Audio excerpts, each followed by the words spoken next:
باللہ من الشیطان الرجیم بسم اللہ الرحمن الرحیم وَلَقَدْ عَهِدْنَا إِلَىٰ آدَمَ مِن قَبْلُ فَنَسِيَ وَلَمْ نَجِدْ لَهُ عَزْمًا وَإِذْ قُلْنَا لِلْمَلَائِكَةِ اسْجُدُوا لِآدَمَ فَسَجَدُوا إِلَّا إِبْلِيسَ أَبَىٰ فَقُلْنَا يَا آدَمُ إِنَّ هَٰذَا عَدُوٌّ لَكَ وَلِزَوْجِكَ فَلَا يُخْرِجَنَّكُمَا مِنَ الْجَنَّةِ فَتَشْقَىٰ إِنَّ لَكَ أَلَّا تَجُوعَ فِيهَا وَلَا تَعْرَىٰ وَأَنَّكَ لَا تَظْمَأُ فِيهَا وَلَا تَضْحَىٰ۔ حضرت آدم علیہ السلام کا واقعہ بیان ہو رہا ہے اور تقریباً اس میں ہمارے سمجھنے کی عبرت اور نصیحت کی جو باتیں تھیں وہ تقریباً اکثر بیان ہو چکی ہیں۔ وہ آخری بات جو بیان ہو رہی تھی، احمد جاگ کر کے بیٹھو، تو بڑی پوسٹ کا امیدوار ہے، اگر ایسا ہی کلاس میں بیٹھتا ہے تو پھر بڑا مشکل مسئلہ۔ پوری طرح آنکھیں کھول کے جو وہ بیٹھتا ہے نا، کیا کہتے ہیں طالب علم، کیا کہتے ہیں اسٹوڈنٹ، تو وہی کامیاب ہوتا ہے۔ متوجہ ہو کر چوکنا ہو کر۔ طلع بھی ایسے بیٹھتا، طلع ایسے بیٹھتا، طاہا بھی ایسے بیٹھتا۔ اگر اسی طرح کلاس میں بیٹھتے ہو نا تو پھر تو تم قبرستان آباد کرنے کے سوا اور کوئی کام نہیں کرتے۔ اور اپنے طالب علموں کو میں کیا کہتا ہوں، ہمارے طالب علموں میں کچھ بہت اچھے ہوتے ہیں، کچھ درمیانے ہوتے ہیں، کچھ ایسے بھی ہوتے ہیں اللہم کے ساتھ۔ ان کو کہتا ہوں اگر تم جیسے پڑھتے ہو نا، میڈیکل کالج کے طالب علم بھی ایسا ہی پڑھیں جیسے تم پڑھتے ہو تو وہ بھی قبرستان ہی کیا کریں گے، آباد کریں گے۔ تو اس لیے ہر بات کو توجہ کے ساتھ متوجہ ہو کر دل دماغ میں بٹھانے کی کوشش۔ جو بیان کرنے والا ہوتا ہے نا، یہ سامعین کی طلب پر اللہ پاک اس کے دل میں بات ڈالتے ہیں۔ مولانا رومی رحمہ اللہ کا شعر ہے، وہ شعر تو مجھے یاد نہیں آ رہا، جس کا مطلب ہے کہ جب تک بچہ روتا نہیں ہے تو ماں کی چھاتیوں میں دودھ جوش نہیں مارتا۔ بچہ روتا ہے تو پھر ماں کے سینے میں اللہ پاک دودھ کیا کرتے ہیں، اتارتے ہیں۔ سامعین میں طلب ہوتی ہے کہ ہمیں کوئی بات سمجھ میں آئے اور ہمارے پلے کو بات پڑے، تو پھر اللہ پاک جو ہے نا بیان کرنے والے کے دل دماغ میں بات کیا کرتے ہیں، ڈالتے ہیں۔ تو ابھی جو موجودہ بات بیان ہوئی وہ تقریباً ختم ہو گئی کہ حضرت آدم علیہ السلام اللہ کے پیغمبر تھے، معصوم تھے، اور انہوں نے منع کرنے کے باوجود وہ پھل کیوں کھایا؟ اس کے دو جواب آپ نے سنے، دو تین جواب اور بھی ہیں، لیکن وہ آپ کی جو ذہنی سطح ہے نا اس سے وہ بالا ہے، وہ ابھی وقت بھی نہیں ہے کہ میں ان کو سمجھاؤں، اس لیے یہ دو جواب ہی کیا ہیں، کافی ہیں۔ البتہ ایک بات اس پر کہ پھر اللہ پاک نے یہ کیوں کہا، انہوں نے گناہ کیا، انہوں نے نافرمانی کی، اور بھی انبیاء کے بارے میں فرمایا اللہ نے ان کے اگلے پچھلے معاف کر دیے، تو معاف کرنے سے جو مطلب ہے ان سے گناہ ہوئے۔ یہ پیار کے الفاظ ہیں، چونکہ انبیاء علیہ السلام کی شان بڑی کیا ہوتی ہے، اونچی ہوتی ہے، اللہ کے بڑے لاڈلے ہوتے ہیں، تو ان کی معمولی سی بات ہوتی ہے، وہ گناہ نہیں ہوتا جیسا کہ آپ نے سنا ہے، لیکن اللہ پاک جو ہے نا ان کو لاڈ اور پیار سے کہتے ہیں تو نے یہ غلط کام کیا ہے۔ ایک بچہ گڑبڑ کرے تو والد کی نظر میں اور بات ہے، ایک اجنبی آدمی کرے تو اور بات ہے، وزیر اعظم کرے تو اور بات ہے، عام آدمی چوکیدار پہرے دار کرے، سیکورٹی والا کرے تو اور بات ہے۔ تو انبیاء علیہ السلام کی کیونکہ شان بڑی کیا ہوتی ہے؟ بلند ہوتی ہے، تو اس کی اس بلند شان کا لحاظ کرتے ہوئے اللہ پاک انہیں پیار سے اور لاڈ سے کہتے ہیں کہ تم نے یہ کام جو کیا ہے نا، یہ غلط کیا ہے۔ اور اس سے زیادہ میں آپ کو سمجھا نہیں سکتا اور نہ آپ سمجھ سکتے۔ آخری جو بڑی اہم بات ہے نا، وہ آج سمجھانی ہے، تاکہ آج یہ آخری درس ہے، یہ موضوع ختم ہو اور پھر عید کے بعد نیا موضوع شروع ہو۔ آخری بات یہ سمجھو کہ آدم علیہ السلام نے پھل کھایا اور جنت سے نکال دیے۔ اس کا مطلب یہ ہے کہ اللہ کے حکم کی جو خلاف ورزی ہے نا، اس میں اور جنت میں کوئی جوڑ نہیں ہے۔ بندہ حکم توڑے اور پھر بھی سکون کے ساتھ جنت میں رہے، یہ ممکن نہیں ہے۔ تو انہوں نے معمولی سی غلطی کی اور آپ نے سنا کہ وہ گناہ بھی نہیں تھا، یا بھول گئے تھے یا سمجھ کی غلطی تھی۔ ہم اللہ پاک نے ان کو لاڈ سے گناہ کہہ دیا، لیکن اتنی سی بات بھی چونکہ ان کی شان کے خلاف تھی تو اللہ نے انہیں کہا جنت سے نکل جاؤ بھائی۔ ایک جب افغانستان پر روس نے حملہ کیا تھا تو اس وقت روس افغانستان میں جب جہاد ہوتا تھا تو ایک اخبار نکلتی تھی ضرب مومن کے نام سے، تو اس میں ایک مصرع ہمیشہ آتا تھا، لمحوں نے خطا کی صدیوں نے سزا پائی۔ لمحوں نے خطا کی صدیوں نے سزا پائی۔ تو وہ پھل کھانے میں کتنا ٹائم لگا، لیکن اس کی پاداش میں جنت سے نکالے گئے، پھر دنیا میں رگڑا لگا، اور لکھا ہے کہ آدم علیہ السلام نے 100 سال تک سر نہیں اٹھایا اوپر۔ اور یہ ربنا ظلمنا انفسنا، یہ معافی کے الفاظ بھی وہ اپنی شان کے مطابق کہتے رہے کہ یہ میری شان کے مناسب نہیں تھا جو مجھ سے کام ہوا ہے۔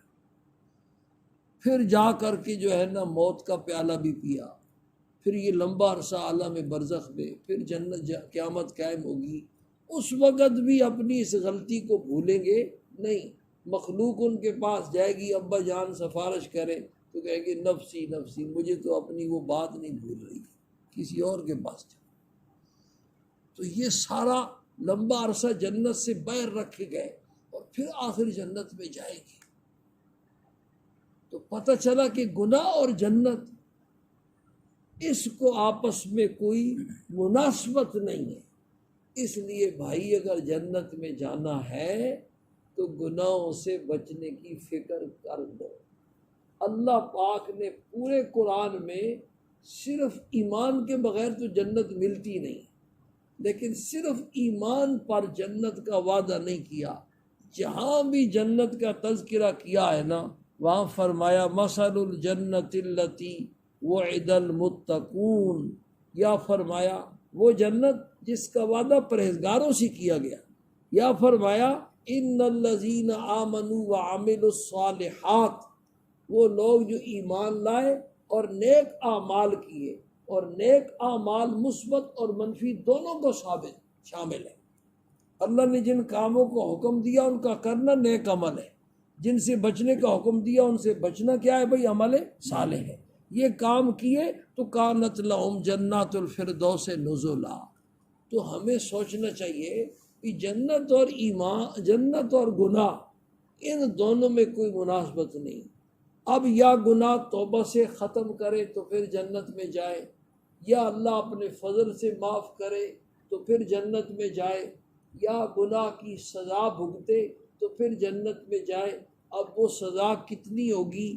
ایک فرض نماز چھوڑنے کی پاداش میں جان بوجھ کے جس نے فرض نماز چھوڑی تھی کہ ہزاروں سال جہنم کی اس آگ میں جو دنیا کی آگ سے 70 گنا زیادہ گرم میں جلے گا، تو پھر وہ ایک گناہ معاف ہوگا۔ یہی حال ساری نمازوں کا ہوگا، پھر روزوں کا ہوگا، پھر زکوٰۃ کا ہوگا، پھر حج کا ہوگا، پھر باقی جو منفی گناہ کیے ہیں، بدنگاہی کی ہے۔ میں اس دن کل عجیب واقعہ میں نے پڑھا، اس وقت سے میں ایسا ڈرا ہوا ہوں۔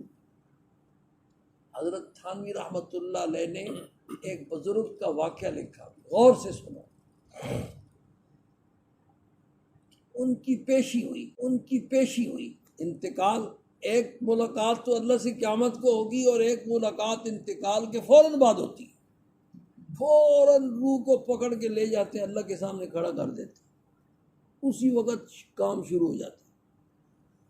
بزرگ کا انتقال ہوا، مرید کو خواب میں آئے، پوچھا کیا ہوئی، تو کہتے ہیں پیشی ہوئی، اللہ نے فرمایا کہ جتنے گناہ کیے ہیں نا سب کا اقرار کر لے، سب کا اقرار کر لے، جس جس گناہ کا اقرار کرتا جائے گا معاف ہے۔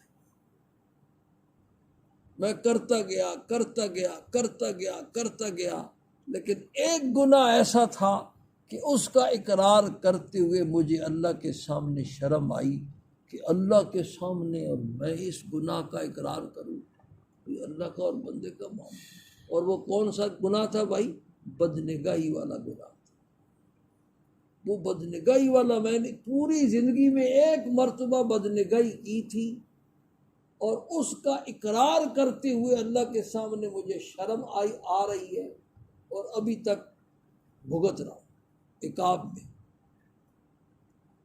تو گناہ اور جنت اس کو کوئی جوڑ نہیں ہے، تو یا تو توبہ سے گناہ معاف کرے بھائی، اور یا اللہ اپنے فضل سے بھی معاف فرمائیں گے، اور یا پھر سزا کی تیاری کریں۔ وہ سزا دنیا ہی میں شروع ہے، یہ دنیا کی جتنی پریشانیاں، بے چینیاں، بے سکونیاں، بے اطمینانیاں، رزق کی تنگی، مارا پھرنا، نیند کا اڑ جانا، اولاد کا نافرمان ہو جانا، شادی کے بعد اولاد کو سکون نہ ملنا، اولاد نہ ہونا، یہ ساری پریشانیاں، یہ سب اعمال کا کیا ہوتا ہے؟ وبال ہوتا ہے۔ وما اصابکم من مصیبت فبما کسبت ایدیکم ویعفو عن کثیر، اکثر کو وہ معاف کرتا ہی رہتا ہے اور چند پر پکڑتا ہے۔ تو زندگی ہی سے گڑبڑ شروع ہو جاتی ہے بھائی۔ پھر موت کی سختی، اس سے بھی گناہوں کی سزا ملتی ہے، معاف ہوتے ہیں۔ پھر قبر میں، عالم میں برزخ میں بھی بڑا برا حشر ہوگا، اللہ معاف فرمائے، عجیب و غریب جگہ ہے وہاں بھی۔ پھر عالم حشر کی جو سختی ہے، پھر پل صراط کی پریشانی، میزان عدل کی پریشانی، یہ اعمال نامے کی، یہ ساری پریشانیوں سے گناہ کیا ہوتے رہتے ہیں؟ معاف ہوتے رہتے ہیں۔ جب پھر بھی بچ جاتے ہیں تو پھر چلو بھائی، آخری جو بھٹی ہے نا، مسلمان کو جہنم میں سزا کے لیے نہیں جانے کا، صفائی کے لیے جائے، کیونکہ جنت میں گناہ کے بغیر، گناہ کے ساتھ جا نہیں سکتا۔ میلا کپڑا وزیر اعظم عمران خان پہن سکتا ہے؟ نہیں۔ ہر روز نیا سوٹ، نئی واسکٹ۔ ہاں، میلا کپڑا جب عمران خان کی شایان شان نہیں تو میلا بدن گناہوں سے بھرا ہوا وہ جنت کی شایان شان کہاں ہے؟ تو یہ بھٹی میں جا کر کے ان گناہوں کو کیا کیا جائے گا؟ جلایا جائے گا۔ اس کے بعد جہنم سے نکلنے کے بعد پھر بھی جنت میں داخلے سے پہلے کہتے ہیں جنت اور جہنم کے درمیان ایک پل ہے، اس پل کے اوپر سب کو روک لیا جائے گا، بھی نہیں ابھی بھی کام باقی ہے۔ وہ جو تم نے دنیا میں ایک دوسرے کے ساتھ زیادتیاں کی تھی، کسی کو گالی دی تھی، کسی پر بہتان لگایا تھا، کسی کی غیبت کی تھی، کسی کا مال کھایا تھا، کسی کا کیا کیا تھا، وہ سارے یہاں آپس میں معافی تلافی کرو، پھر پاک صاف ہو کر کے تم جنت میں جاؤ گے، وہاں بھی معافی تلافی ہو۔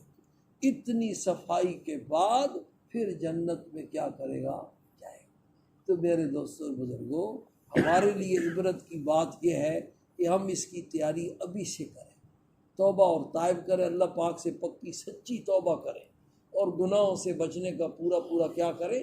اہتمام کریں، اور جو تلافی، جو معافات ہو چکا اس کی تلافی کی ترتیبیں سوچیں، پاک صاف ہو کر کے دنیا سے جائیں۔ رگڑے وہاں بھی لگنے ہیں، یا تو رگڑے یہیں لگا کے جائیں اور یا رگڑے پھر وہاں لگیں گے، تو پھر جا کر کے اللہ پاک کا قرآن میں ارشاد ہے بھائی، نجعل المسلمین کالمجرمین، کیا ہم اپنے فرمانبرداروں کا انجام اور اپنے نافرمانوں کا انجام بالکل ایک جیسا کریں گے؟ ایک وہ ہے جس کی ساری رات عیاشی میں گزرتی ہے، نیٹ کلبوں میں گزرتی ہے، اور جو ہے نا فلمیں دیکھتے ہوئے گزرتی ہے موبائل پہ، اور یا نیٹ پہ، اور ایک وہ ہے جو ساری رات مسلح کی پشت کے اوپر بل بلاتا رہتا ہے، تڑپتا رہتا ہے، روتا رہتا ہے، گریہ اور زاری کرتا رہتا ہے۔ دونوں کا انجام ایک جیسا نہیں ہو سکتا۔ ایک وہ ہے جس نے حرام کے پیسوں سے پلازے بنائے ہیں، کوٹھیاں بنائی ہیں، بلڈنگیں بنائی ہیں، اور ایک وہ ہے جس کو سر چھپانے کے لیے جھوپڑی بھی میسر نہیں ہے۔ تو دونوں کا انجام کیا ہوگا؟ ایک جیسا ہوگا؟ اللہ کی عدالت تو انصاف والی عدالت۔ حدیث شریف میں آتا ہے یہ جو جانور ہے نا، ان جانوروں کو بھی اللہ پاک ایک دفعہ زندہ کریں گے، اور سینگ والی بکری نے اگر بے سینگی بکری کے اوپر ظلم کیا ہوگا تو اس کا بدلہ بھی دلوایا جائے گا۔ یہ ہمیں دکھانے کے لیے اور ہمیں بتانے کے لیے ارشاد فرمایا کہ جو مکلف ہی نہیں تھے، جن میں عقل ہی نہیں تھی، جن کی طرف پیغمبر ہی نہیں آئے، اور جن پر آسمان سے کتابیں نازل نہیں ہوئیں، جب ان کی نا انصافیاں بھی میں نے کیا کی ہیں؟ معاف ہو نہیں کی۔ میری ایسی انصاف والی عدالت ہے۔ تو تم تو انسان ہو، تمہارے اندر تو میں نے عقل ڈالی تھی، اور تمہارے پاس پیغمبر بھیجے تھے، آسمان سے کتابیں نازل کی تھیں، سمجھانے کی انتہا کر دی تھی انہوں نے، تو تمہیں ایسے چھوڑ دوں گا؟ یہ تمہاری بھول ہے۔ اس لیے میرے دوستوں اور بزرگوں، آدم علیہ السلام کے واقعے میں ایک سبق یہ بھی ہے کہ جنت اور گناہ ان دونوں میں بالکل کیا ہے؟ تضاد ہے۔ جیسے آگ اور پانی میں کیا ہے؟ تضاد ہے، اور آگ اور پانی جمع نہیں ہو سکتے، رات اور دن جمع نہیں ہو سکتے، روشنی اور اندھیرا جمع نہیں ہو سکتے۔ اسی طریقے سے گناہ اور جنت یہ دونوں جمع نہیں ہو سکتے۔ اب جنت میں جانا ہے تو پھر گناہ کی معافی اور تلافی کیا ہے؟ ضروری ہے، اور اس کا وقت ابھی مہلت۔ ایک دفعہ سچے دل سے بندہ کہہ دے اللہ معاف فرما، آئندہ نہیں کروں گا، بس ایک دفعہ، اور ایسا کہے اس وقت دل میں پکا ارادہ ہو کہ واقعتاً نہیں کروں گا، پھر ہو جائے پھر کرے توبہ۔ موت کے فرشتے جب تک نظر نہیں آتے توبہ کا دروازہ کھلا ہے، ابھی مہلت ملی ہوئی ہے، اور یہ مہلت کب ختم ہو جائے گی اس کا کوئی پتہ نہیں کسی کو۔ قبرستان میں جا کے دیکھو تو بچوں کی قبریں بھی ہیں، جوانوں کی قبریں بھی ہیں، بوڑھوں کی قبریں بھی ہیں۔ یہ نہیں ہم نے سمجھا ہوا کہ بوڑھے یپھڑ ہو کر کے ریٹائر ہو کر کے دنیا سے جائیں گے، یہ ہمارا غلط گمان ہے۔ اللہ پاک ہم سب کو اس کی سمجھ نصیب فرمائے اور عمل کرنے کی توفیق نصیب فرمائے۔ اور اب یہ آج آخری درس تھا، انشاءاللہ اب عید کے بعد، عید کے 10-15 دن کے بعد دوبارہ درس کی ترتیب یہی سے پھر ہم کیا کریں گے؟ شروع کریں گے۔